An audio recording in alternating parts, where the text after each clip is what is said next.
pulled you over? Depends on how long you were following me. Why don't we just take it from the top? Here goes. I sped. I followed too closely. I ran a stop sign. I almost hit a Chevy. I sped some more. I failed to yield at a crosswalk. I changed lanes in the intersection. I changed lanes without signaling while running a red light and speeding. Is that all? No. I have unpaid parking tickets. Be gentle. Hello, everybody. This is Kayla. Obviously, I'm back this week hosting. We are down a person. Dan is unfortunately out today, but since you guys missed me so much, I'm going to host again this week. Yeah, I must be like the fan favorite or something. But so we are back at Picture This Film Reviews this week. We are doing our little comedy stretch, and this week we're reviewing Dan's pick of Liar Liar. And unfortunately, he is sad that he can't make it tonight. He loves this movie, obviously. I can't go into too much detail and speak on behalf of him, but hopefully he will be back with us next week. But we are going to start it off with asking everybody how their week was, and we will start today with Seth. Why don't you go today, Seth, first? Well, it's been a pretty good week. I mean, can't complain. I've been busy, so I haven't really gotten to watch too much extra. Actually, if anything, extra. But yeah, no, been a good week. How about you, Matt? Sorry, I couldn't get myself off mute. I had to mute myself because my dog was being noisy. I had a good week. Well, I think I had a good week. Did I have a good week? I had an okay week. I don't think I watched anything. I finished up, which I haven't talked about on here at all, but I finished up 1883, that new Western series, which is a spinoff of Yellowstone, which I don't watch Yellowstone at all. I've attempted a few times. Everyone says it's great. I just can't get into it. But this was like straight hardcore Western. Tim McGraw, Sam Elliott, horses, Indians. I was there for it. So they had their season finale and I watched it. And other than that, I don't think I really watched anything exciting worth mentioning other than what we're here to talk about tonight. But yeah. It's good. The only thing I watched this week was Euphoria, the season finale of Euphoria. Of course, that's like a big, to do on the internet. So I haven't watched any other movies either. I don't think so. We were on that kick of Indiana Jones the week prior. Yeah, I don't think besides the movie pick, that's all. But yeah, it's been a pretty slow week. I mean, I don't know. The end of the month, it's March now, so that's crazy. It is. It's really crazy. But okay, so I'm totally blanking what the next segment is going to be. I assume news, right? It is the news. News. So we're going to pass that over to Seth. Well, it started off as a very lackluster week. And then within the last 2 days, I accumulated like a lot more news. So we'll just get things started off with Aaron Pierre joins in a starring secret role in the new Blade movie. No one really knows what he's going to be doing yet, but he's been cast. So Kayla, you're going to kill me, but I'm going to butcher this guy's name. Michael Giacchino is directing Marvel's Halloween special Werewolf by Night. I believe he's also the guy who does the music for like the Batman and other movies like that. Quentin Tarantino is in early talks to direct 1 or 2 episodes of Justified, City of Primeval, something like that.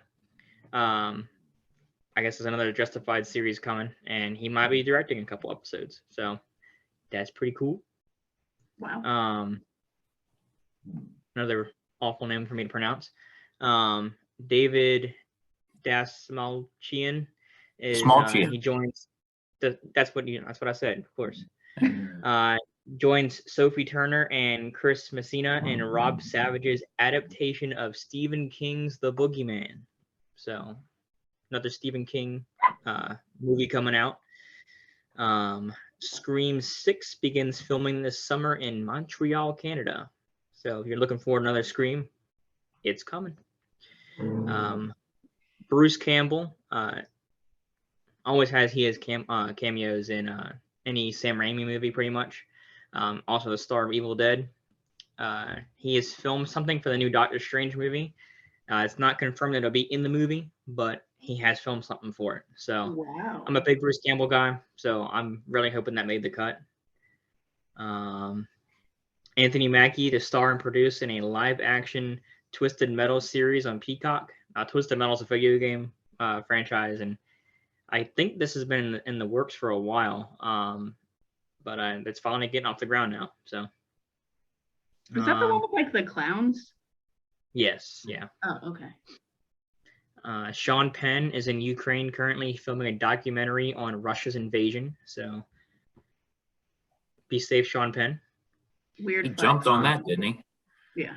Oh yeah, he was Like the second it started, he's just like, I'm making a documentary. I know, right? Mhm. It was very weird. I was like, okay, like, why are you Yeah. there? I don't know, but got some big news from Matt. It was kind of funny. I was reading this news right as Matt was like sending me this news. It was kind of crazy. Beetlejuice 2 is proceeding with Michael Keaton and Winona Ryder returning in their roles, and Brad Pitt's production company is actually going to be producing the movie. So No freaking shout out to way. Brad Pitt. It's Yeah. showtime. Oh my God, that's amazing. That's like gotta be the best news ever. After decades of Beetlejuice 2 rumors, this is finally the closest we've maybe gotten.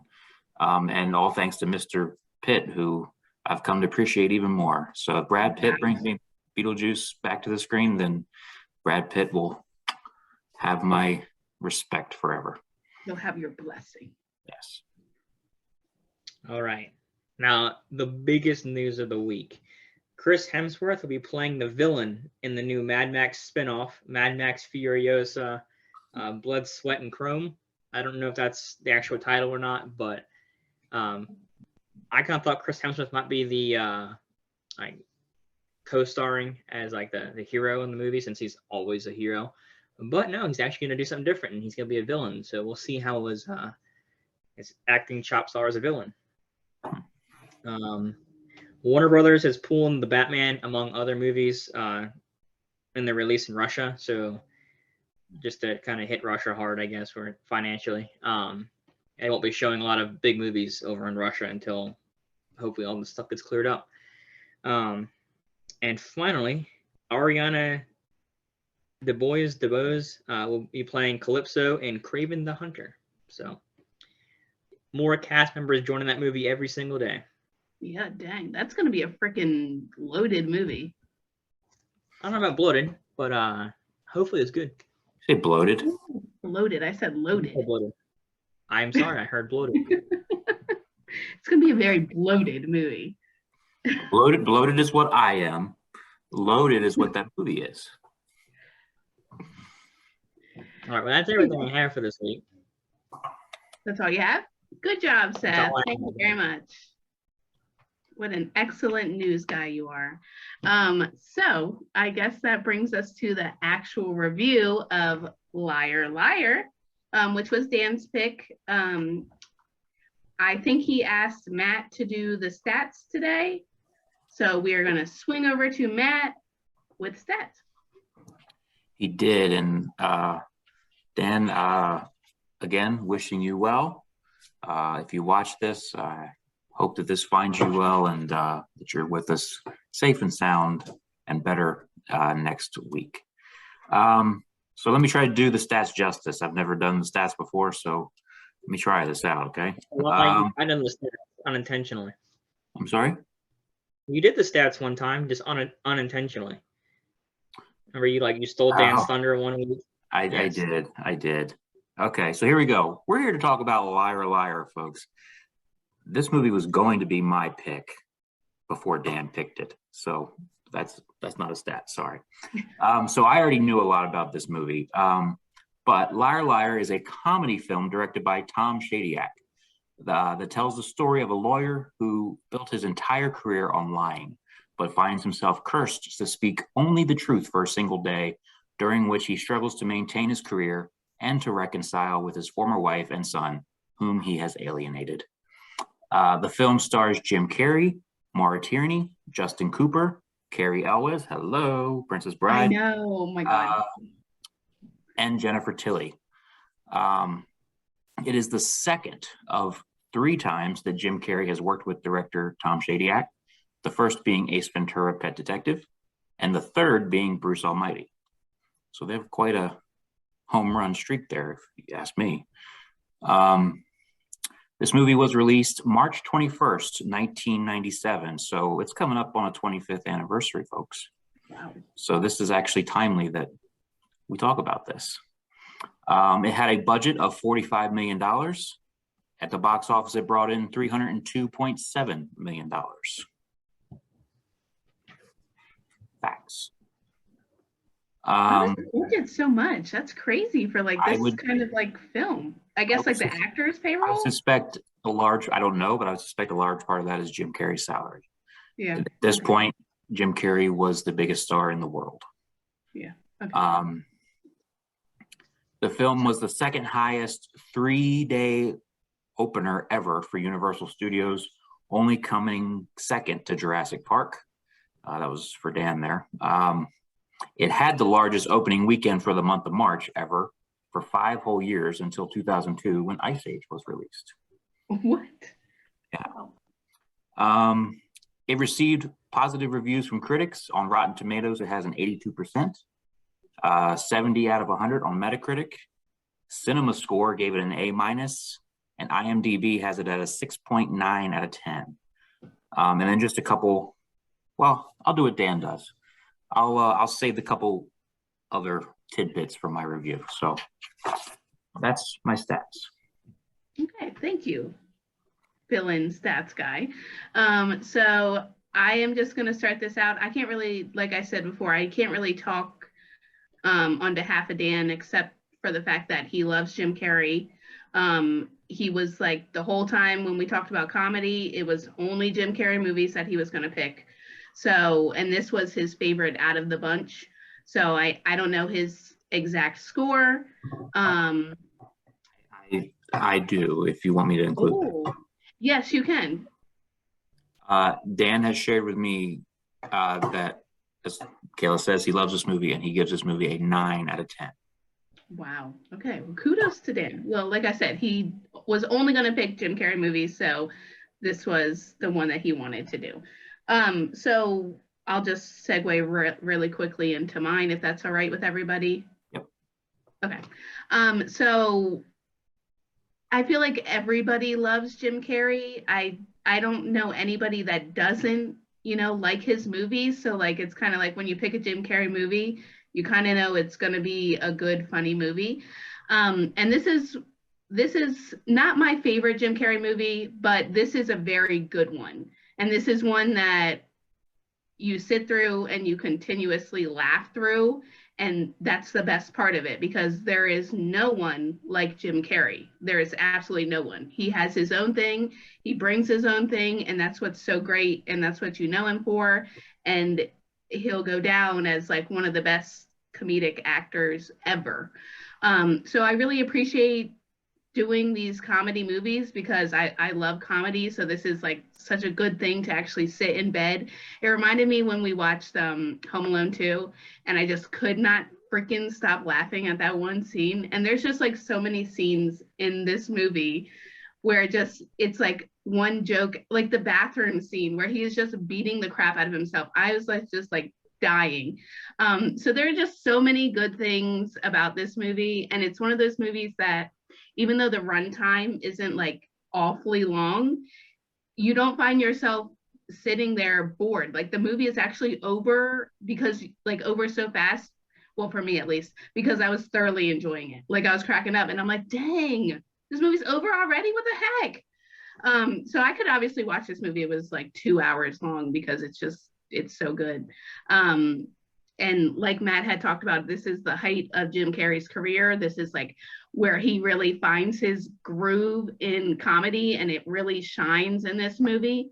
And then they should, like, at the end of, I think we watched it on, where did we watch it? Hulu? I don't know where we watched it, but it showed some bloopers at the end of the movie. And I absolutely love when they do stuff like that, because like, I didn't expect to see that, but as like it rolls on and you're watching him just make all these people laugh, that's so great, because I mean, the world obviously now needs laughter.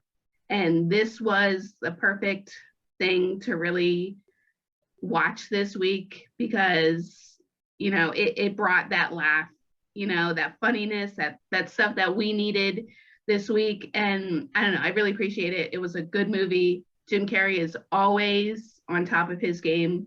Love it. Love his timing and everything. I'm going to give this movie an 8 out of 10. I really enjoy this movie. It's one I've seen 100 times, and I probably will see 100 times, more. So thank you, Dan, because that was a great pick. Thank you, Matt, because you were going to pick it too. So thank you, Seth. Thank you. Everybody's been thanked. Yes. Seth, would you like to go, or would you like me to go? I can go. Honestly, pretty short and sweet. I really enjoyed this movie. I've always liked it. I've seen it a bunch of times since I was a kid. I always have a good time with it. I can't really say like much about it, because it's Jim Carrey, height of his career. It's hilarious, and it's definitely a must watch if you ask me. I'll probably just give it an 8 out of 10. I think that's pretty fair. And check this one out. That was short and sweet. Wow, we might wrap this up in 20 minutes if we keep going. Okay. So, well, I'm the talker, right? So maybe I can make it at least a 25-minute episode. Okay, so as I stated, I was going to pick this movie for my pick. When I think comedy, for one, I have a very picky type of comedy. Not just anything makes me laugh. Jim Carrey has always made me laugh. Going back to when I was a kid, I think the first time I ever saw Jim Carrey was in The Mask. It was when The Mask was brand new. Like, I remember coming out. Like, that's how old I am. But anyway, so I was going to pick this movie, and I was disappointed I didn't get to pick it, but I was so happy that at least we're still getting to talk about it, because I do love this movie. It's quotable, and it's one of the movies that I quote all the time, certain parts. And now I'm drawing a blank on what parts those are. But I quote this movie quite a bit. Let me just talk about the movie a little bit here. The claw, that was Carrie Elwes' claw, sorry. The claw that Jim Carrey does as chasing his son around the room is actually something that Jim Carrey said afterwards in an interview that his father used to do with him and his siblings. So he incorporated that in the movie, which I thought was very cool. The infamous bathroom scene that Kayla mentioned, there were no added sound effects in that scene. All of those noises are the real sounds of Jim Carrey's head slamming into the urinal and into the floor and into the wall. Jim Carrey actually turned down the role of Dr. Evil in the first Austin Powers movie so he could do this movie. He was offered Austin Powers International Man of Mystery and was kind of set to do it, but then when this came along, he chose this instead.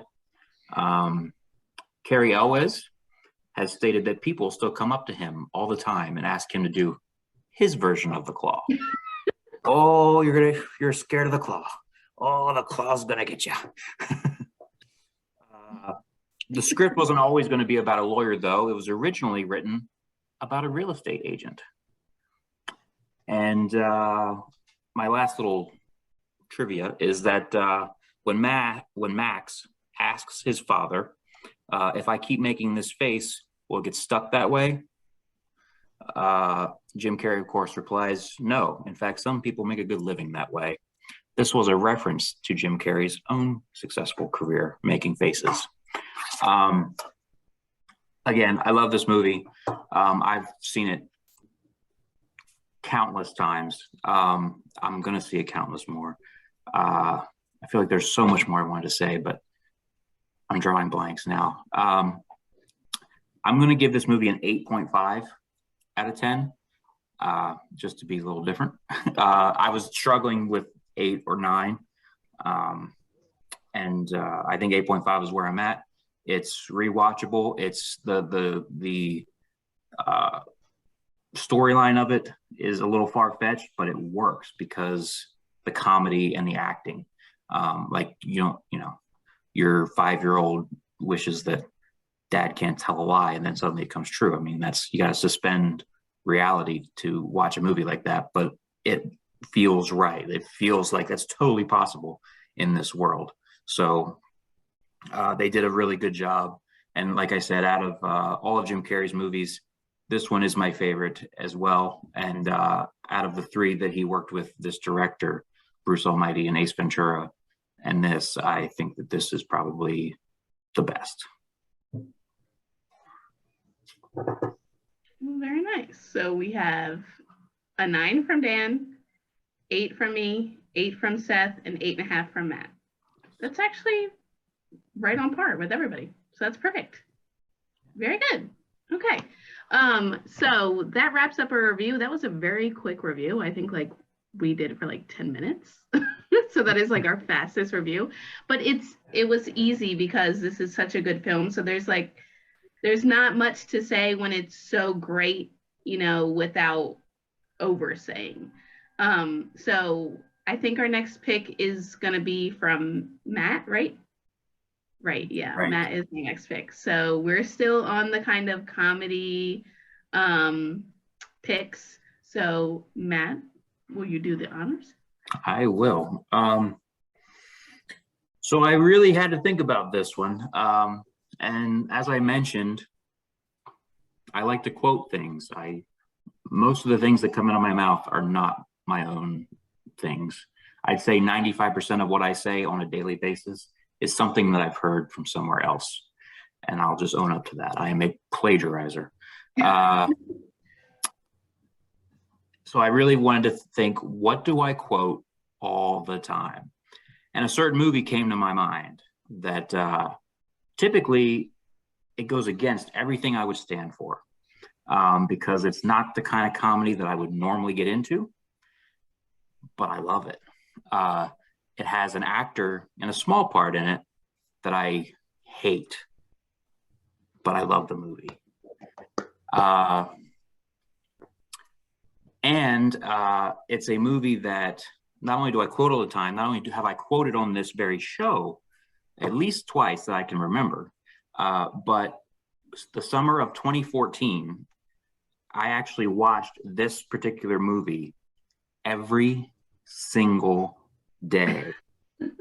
Don't ask me why. Yes, there are reasons, but I watched this particular movie every single day the entire summer of 2014. That's also why I quote it all the time, because it's ingrained in my head.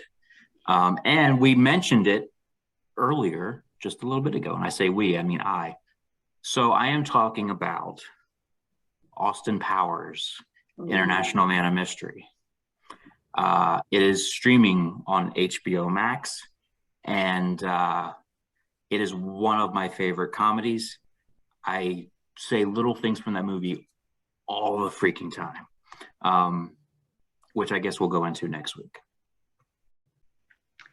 Now, is that the first one, or that's the first one? Yes. I've actually never seen any of these. So what? You're either it's one of those movies that you're either gonna love or you're gonna hate. Yeah, I don't think he's gonna like it. I don't think he is either. But I was going to go into more of a story. I'll save that for next week too. But it's not something that I would generally love. But it's so, because it's stupid comedy. Like it's that stupidness about it that I just don't get into. Like I like Liar Liar because there's a real feel good story behind it. Austin Powers is just dumb, but it's stupid, but it's stupid fun. So you just gotta kind of get into that mindset and know that you're going to be watching something ridiculously dumb. But you got to think that there is such a brilliance to be able to make this kind of funny comedy and put it together. It's kind of genius when you think about it. Yeah. This is actually a really good pick, and I'm really looking forward to this. I haven't seen this movie in forever, but I love this movie. So this is my brand of comedy here. So I'm gonna good. It's excellent. The actor, of course, that I was referring to that I hate is Will Ferrell. Yeah. Who has a small part in this movie. It's one of only 2 Will Ferrell movies that I will willingly watch. I figured that's who it was, and I was like, well, what is Will Ferrell in? That is so small. What's another one that you like? A Will Ferrell movie? Yeah. Elf. Oh yeah, I forget about that one. Yeah. But you don't like... Oh, go ahead. Go ahead. No, I was just going to say that and Austin Powers are the only 2 that I'll put up with him in. Dang, that's a shame. You don't like Step Brothers? I don't, because it's stupid comedy, which Step Brothers goes is against. so quotable, though. It's that's dumb comedy, which again goes against everything with this pick because this is that type of comedy. Yeah. But for some reason, this one works for me, and that one doesn't. But well, this is a good pick. Dan will enjoy this too, so this will be nice. Okay, so you said we can find it on HBO Max? It's on HBO as well as the sequels if you want to really divulge, but we're only going to be talking about number 1 next week. But all 3 movies are on HBO Max. Well, that is perfect. I'm looking forward to that. Okay, well, does anybody else have anything they want to add to bump it up 4 minutes to make it 30 minutes? Yeah, this might be the shortest episode in history. We know who the talker is now because no, apparently. Apparently. Okay, well, I guess that pretty much sums it up. Okay. Well, thank you, everybody. If you're watching, thank you very much for tuning in. If you're liking, thank you for liking. If you're watching the movies with us, thank you very much. And I'm going to pass this off to Matt because Matt usually closes us out. Unless you have anything to say, Seth. No, you're just going to... Nothing? No? Okay. Okay, so Matt, I am... Love one another. Oh, that was great.